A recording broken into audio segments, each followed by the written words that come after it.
New York is pushing back against lithium battery storage in residential neighborhoods. From Queens to Brooklyn, residents, parents, and local groups are standing up against the installation of large-scale battery storage systems near schools and homes. The concern?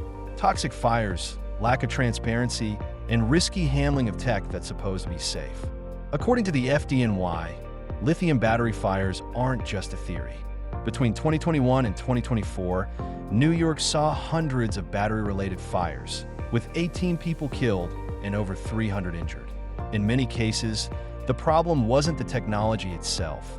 It was poor installation and zero maintenance.